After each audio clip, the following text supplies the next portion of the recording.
Agra-Kings, Agra-Gods, and the death of the planet. For my money, one of the most insightful critics working just now is Timothy Morton. His latest book is called Humankind, Solidarity with Nonhuman People, and it lays out one direction human thinking might go if we manage to save ourselves here in the Anthropocene era. Morton's focus is object-oriented ontology. Object-oriented ontology. Look it up. It's a very Western world way of saying that everything matters. It isn't an exaggeration to say that agricultural societies and the religions spun from them will likely be the end of humanity. I mean, have you noticed what the American right wing has been doing lately? Or we could see the light. Most of us born in Western or Westernized nations, carry a very large and very damaging assumption that the worldview created by agricultural societies is somehow true, real, the way things really are. The worldview of agricultural societies forms our religions, our philosophies, our economies, our very way of being in the world. We see dichotomies and opposites everywhere. Inside, outside, male, female, human, animal, clean, unclean, up, down, in, out, good, bad, black, white, true, untrue, sin, good deed, and on and on and on. Agricultural assumptions find dichotomies everywhere. Everything has a slot and an answer. But what if that's all wrong? After all, Genesis 3:17 asserts that farming is the curse on humanity for disobedience. And unto Adam he said, Because thou hast hearkened unto the voice of thy wife, and hast eaten of the tree of which I commanded thee, saying, Thou shalt not eat of it, cursed is the ground for thy sake. In sorrow shalt thou eat of it all the days of thy life. Yeah, Adam, eat dirt, buddy. It's farming for you all your life, and farming is more than merely following an ox around all day. It's also about patriarchal monarchy and pleasing the God you ticked off in the garden.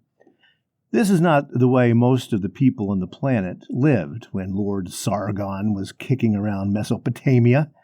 Now, thanks to the colonizing work of our Western world, it is, and it may be our undoing.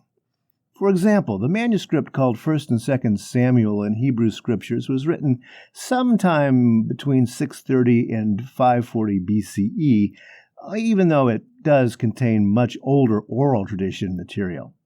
Listen to this warning. In the first book, the people come to the prophet Samuel, asking him to anoint a king for them. Up to that time, the tribes had made up the Hebrew nation, and they had depended upon judges, charismatic leaders who rose up to address specific invasions or threats. After their service, these leaders faded again back into the tribal structures.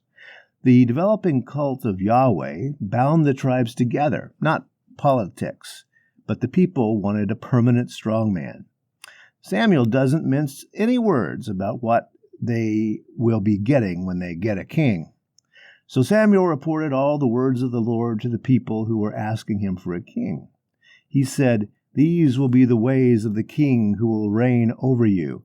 He will take your sons and appoint them to his chariots and to be his horsemen and to run before his chariots. And he will appoint for himself commanders of thousands and commanders of 50s, and some to plow his ground and to reap his harvest and to make his implements of war and the equipment of his chariots. He will take your daughters to be perfumers and cooks and bakers. He will take the rest of your fields and vineyards and olive orchards and give them to his courtiers. He will take 1/10 of your grain and of your vineyards and give it to his officers and his courtiers. He will take your male and female slaves and the best of your cattle and donkeys and put them to his work. He will take 1/10 of your flocks, and you shall be his slaves. In that day you will cry out because of your king, whom you have chosen for yourselves, but the Lord will not answer you that day. That's 1 Samuel 8:10 through 18, by the way. So yeah, that about sums it up. Anybody recognize Trump or right-wing gods in that? The kings of the agricultural kingdoms were not like the chiefs of tribes. Chiefs achieved loyalty with their fighting prowess and their largesse to the people of their tribe. They were first among equals, but with that the first shall be last thing going on. Samuel the prophet explains the new agricultural kings. The people and their possessions would become the kings, and the king would act out of pride and greed, taxing, spending, exploiting labor, making war, and drafting youth into his armies. He would be like the great monarchs of the Middle East, monarchs like Sargon and Marduk and Hammurabi. What Samuel did not say, and perhaps he himself did not know, is that under monarchy of the agricultural kingdom type, the Hebrew God would become a monarch of the type that agricultural kingdoms create.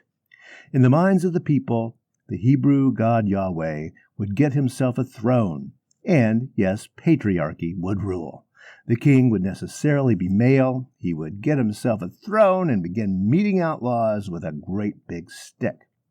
Interestingly, perhaps because the Hebrew people were never all that successful under their kings, Yahweh never quite took on the monarchical trappings that would become the mainstay of the God of the Christians, modeled as he was on Roman emperors.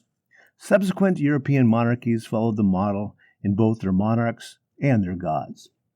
And here we are, on a planet that is an it. We're still following the subdue the earth orders from Eden. Yes, you and me. Can we escape Agra-religion's logic and return to a world in which non-human animals are people too? In which resources have personhood? Where there is no it or them or other? More personally, are you ready to give up these distinctions and live in a world where flora and fauna and you are equals? Seriously, read that Morton book, Back to the Future.